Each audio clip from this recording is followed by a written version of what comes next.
Hello everyone, welcome to you all. I am Medha Srivastava, your career counselor. Students national और international banking हो या multinational companies या फिर government और non government institutes की book keeping, commerce की ज़रूरत आज हर जगह है। सुबह से लेकर शाम तक चढ़ते उतरते शेयर मार्केट के कैलकुलेशंस हो, बैंकिंग में डिपॉजिट मनी पर मिलने वाला इंटरेस्ट रेट हो, इन सबको समझने, चलाने और जीवन में आगे बढ़ने की मजबूत नींव तैयार करने वाला कोर्स है कॉमर्स यानी वाणिज्य। तो स्टूडेंट्स, इस भूमिका के बाद आप ये तो समझ ही गए होंगे कि हम आगे क्या बात करने वाले हैं। आज हम बात करेंगे कॉमर्स की। स्टूडेंट्स, पेप्सिको के अध्यक्ष MS इंदिरोई, आदित्य बिरला ग्रुप चेयरमैन श्री कुमार मंगलम या ICICI bank CEO MS Chanda Kochhar हूँ, ये सभी अपनी अपनी फील्ड में स्पेशलिस्ट होने के अलावा वाणिज्य यानी कॉमर्स के डिग्री धारक भी हैं।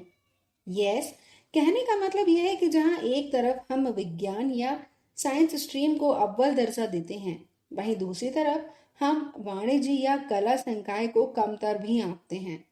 पर ऐसा नहीं है, हर एक संकाय की अपनी अपनी खासियतें होती हैं।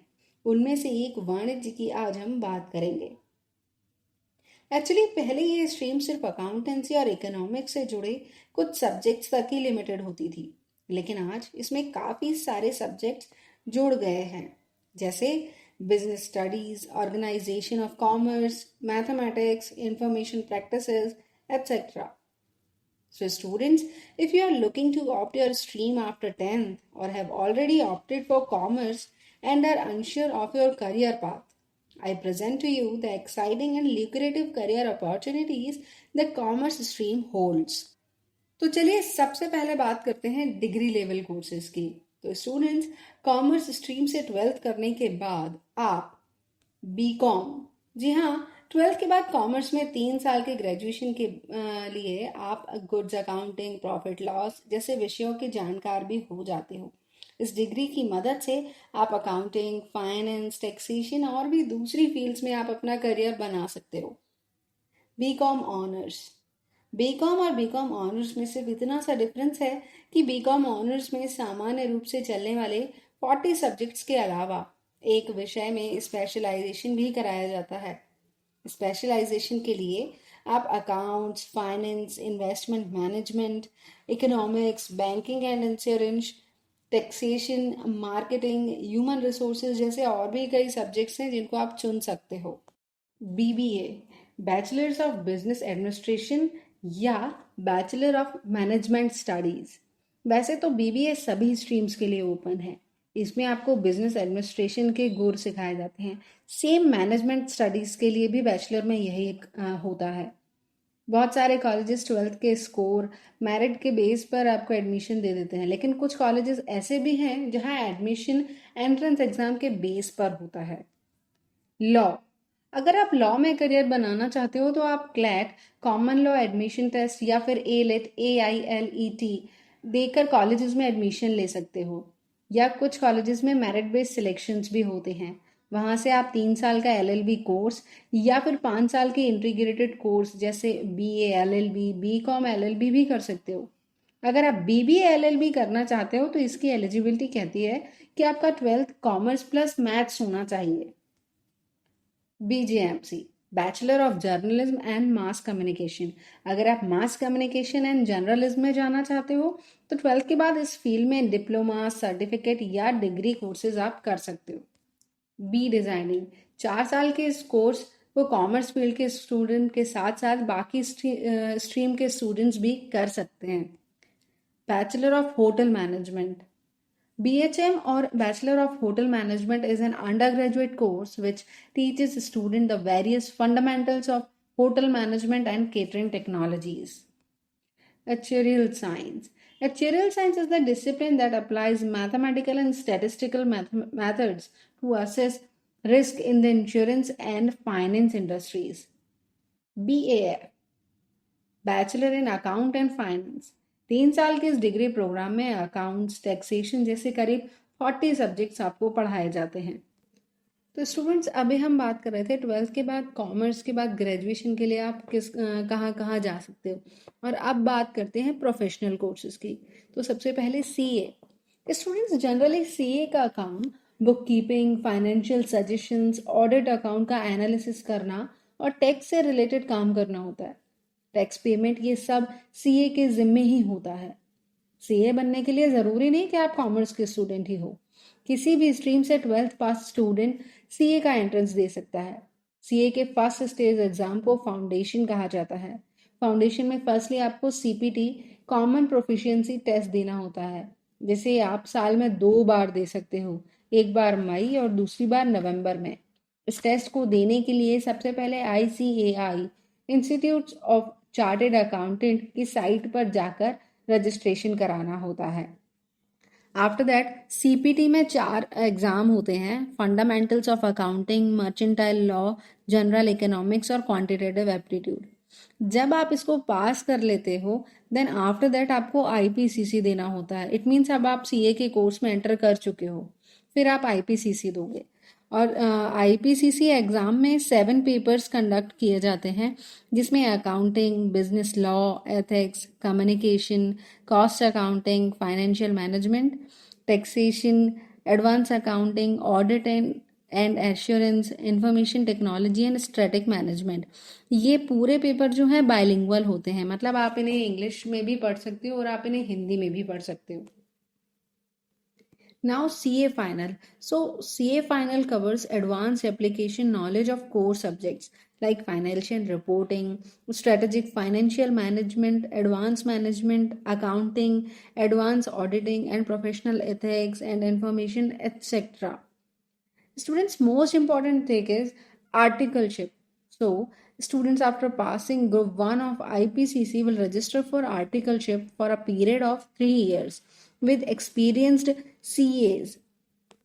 सो आईपीसीसी को पास करने के लिए या आईपीसीसी को पास करने के बाद आपको आर्टिकलशिप करनी होती है, तभी आप फाइनल के लिए अप्लाई कर सकते हो। या यूं कह लें कि फाइनल में अप्लाई करने के लिए आर्टिकलशिप एक एलिजिबिलिटी ही है।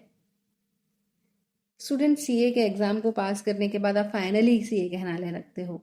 अगर जॉब की बात करें तो काफ़ी कंपनीज इंटरव्यू कंडक्ट कराती हैं, अदरवाइज आप खुद का ही ऑफिस खोलकर tax related, account related, financial issues etcetera को लेकर सजेशन दे सकते हो। Now moving on to CS. So students CS, they are also professionals who take care of governance related issues in a company and also sign documents that are sent to regulators, including the Ministry of Corporate Affairs, Stock Exchange, Security and Exchange Board of India, SEBI. Also, the job involves giving advice on conducting a business, dealing with situations involving conflict of interest, suggesting ways to prepare financial reports, in developing corporate strategy and assisting in planning. Students वैसे तो CA और CS के ही exam के 3 steps होते हैं, लेकिन एक तरफ जहां सीए में आपको आईसीएआई में रजिस्टर कराना होता है, वहीं सीएस के लिए आपको ICSI, institute of company secretary of India के साथ रजिस्टर कराना होगा। सीएस में पहला exam foundation, next is executive and the final called as professional programme. Foundation आप 12th के बाद दे सकते हो। इसमें 4 पेपर होते हैं, ठीक है। और जब हम बात करते हैं एग्जीक्यूटिव की, तो एग्जीक्यूटिव में 7 पेपर होते हैं और प्रोफेशनल एग्जाम में 9 पेपर होते हैं, ठीक है। अब हम बात करें इसके प्रैक्टिकल ट्रेनिंग की, तो एग्जीक्यूटिव प्रोग्राम या प्रोफेशनल प्रोग्राम क्लियर करने के बाद आपको 15 महीने की प्रैक्टिकल ट्रेनिंग या फिर इंटर्नशिप करनी होती है। ये ट्रेनिंग किसी कंपनी या किसी प्रैक्टिसिंग कंपनी सेक्रेटरी के अंडर की जा सकती है। Now CMA, cost management accounting. The institute of cost accountant of India के थ्रू कराया जाने वाला सीएमए कोर्स भी एक प्रोफेशनल कोर्स है। CMAs typically work as cost accountants, risk manager, budgeters, corporate accountants, financial strategists, etc. तो अगर आप CMA कोर्स में इंटरेस्टेड हो, तो कोई ज़रूरी नहीं है कि आपका कॉमर्स ही हो, आप किसी भी स्ट्रीम से CMA कोर्स के लिए अप्लाई कर सकते हो। इसमें एक और एग्जेम्पशन है, लाइक कि अगर आप ग्रेजुएशन कर चुके हो तो CMA के पहले यानी फाउंडेशन लेवल को आप स्किप करके सीधे इंटरमीडिएट में आप अप्लाई कर सकते हो। इसका एग्ज़ाम नोटिफिकेशन भी जून और दिसंबर यानी साल में 2 बार आता है। इसकी स्टेजेस में first one is foundation, next is intermediate and the third one is final. So जो फाउंडेशन लेवल है उसमें आपको 4 पेपर देने होते हैं। उसमें fundamentals of economics and management, fundamentals of accounting, fundamentals of law and ethics and fundamentals of business mathematics and statistics. अगर हम इंटरमीडिएट की बात करें तो इंटरमीडिएट में 2 ग्रुप्स होते हैं जिसमें 8 पेपर कंडक्ट कराए जाते हैं। इसमें financial accounting, law and ethics, direct taxation, indirect taxation etcetera. अब हम लास्ट वन पे जाएं, फाइनल लेवल की बात करें तो इसमें भी आपको 8 पेपर देने होते हैं। Corporate law and compliance, advance financial management, business strategy, tax management, strategic performance management, corporate financial reporting, financial analysis and business valuation. अब अगर हम इसमें ट्रेनिंग की बात करें तो आपको 3 साल की ट्रेनिंग करनी होती है, तभी आपको CMA की मेंबरशिप मिलती है।